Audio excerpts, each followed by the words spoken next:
mìnhไม่ได้รีวิวแต่มาใจมันเล็กนี่ยมหนึ่งใจมันเล็กโรบเบียบดาวน์โหลดกำที่ฟรีในក្នុង Leopard 7 ចឹងយើងចូលទៅមើលក្នុងណាទាំងអស់គ្នា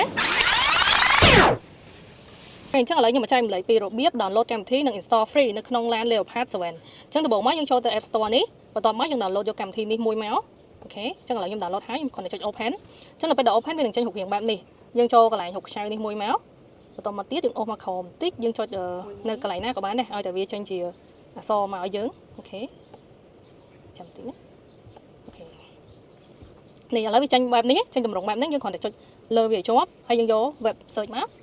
អូខេទូទៅមកពីនេះខ្ញុំតឡើងហើយអញ្ចឹងទូទៅពេលយើងចុចគឺវា direct ទៅឯងអញ្ចឹងវានឹងចេញ browser ឲ្យយើងឯងនៅពេលដែលចេញ browser ឲ្យយើងគឺយើងអាចរើសយកកម្មវិធីណាមួយមក download បានដែរអញ្ចឹងអីដែលយើងត្រូវធ្វើទី1គឺយើងត្រូវ search យក apkpure.com អូខេអញ្ចឹងនៅពេលដែលយើងវាយ website នឹងបានហើយយើងអាច download យកកម្មវិធីនឹងនៅក្នុងហ្នឹងហ្មងនេះយើង download យក APK ហ្មងនេះអញ្ចឹងយើងអាចចុច download ចេះមកចុច download មួយទៀតអញ្ចឹងគេនឹងសួរយើងថាយើងចង់ download file នឹងអត់អញ្ចឹងយើងគ្រាន់តែចុច OK វានឹង load download ទៅខ្ញុំអត់ចុចម្ដងទៀតទេព្រោះខ្ញុំ download ហើយណាអញ្ចឹងយើងទៅមើលថា file ដែលយើង download ហើយតើវាទៅកន្លែងណាអញ្ចឹង file ដែល download ហើយគឺវានៅក្នុងនេះ file manager នេះអញ្ចឹងគ្រាន់តែចុចលើនឹងមកយើងចូល off យើងចូល local របស់យើងអញ្ចឹងយើងចូល off file អូខេនៅកន្លែង download នេះកន្លែង download ហើយយើងមើលមកកន្លែង APK អញ្ចឹងចូលមកយើងនឹងឃើញ app ដែលយើងបាន download អញ្ចឹងដល់ពេលដែលយើង download ហើយយើងគ្រាន់តែចុចលើនឹងហើយយើងចុច continue ហើយ install អីចឹងទៅវានឹង load ទៅលើ screen LAN របស់យើងហើយនេះបែបនេះណាអញ្ចឹងបន្តមកទៀតអ្នកទាំងអស់គ្នាអាច download YouTube ឬមួយក៏ Google Map អីផ្សេងៗនៅក្នុង APK Pure នេះបានប៉ុន្តែថងចំណុចនេះបើសិនជាអ្នកទាំងអស់គ្នា download ហើយវានៅតែអត់ដើរប្រើអត់កើតអាចមករក service ខាងខ្ញុំបានតែបើអាចប្រើបានហើយក៏ enjoy នៅក្នុងការប្រើប្រាស់ free នេះចុះព្រោះដោយសារតែ application មួយចំនួនអាចនឹងត្រូវការឲ្យខ្ញុំធ្វើឲ្យបណ្ដាតែបើអ្នកទាំងអស់គ្នាចេះក្នុងការ install APK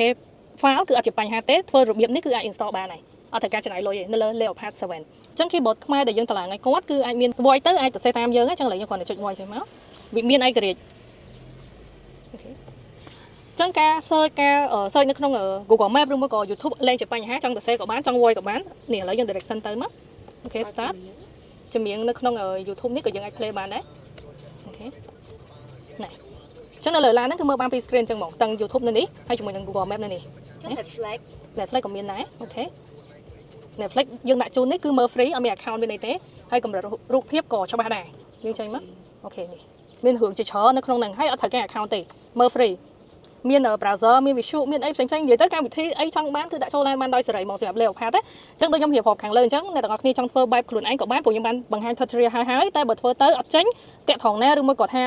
Google Map អត់ដើរអីទេអាហ្នឹងអាចតាក់ទងមកខ្ញុំបានខ្ញុំក៏មានទទួលសេវាកម្មក្នុងការបញ្ចូលឲ្យអ្នកទាំងអស់គ្នាផងដែរអញ្ចឹងបង Leopard ដែលចង់ install app ដោយខ្លួនឯងគឺអាចមើលវីដេអូខ្ញុំបានខ្ញុំបង្រៀនឡើងច្បាស់នៅក្នុងហ្នឹងហ្មងប៉ុន្តែពាក់ព័ន្ធជាមួយនឹង file APK បើមានការស្ទាក់ស្ទើរពិបាកក្នុងការស្វែងរកអត់ដើរអីគឺអាចតាក់ទងមកខ្ញុំបានខ្ញុំក៏មានទទួលសេវាកម្មហ្នឹងដែរចង់ free ចូលមើលក្នុង TikTok មួយ Facebook ហើយធ្វើដោយខ្លួនឯងចង់អស់លុយក៏បានមកហៅគីមី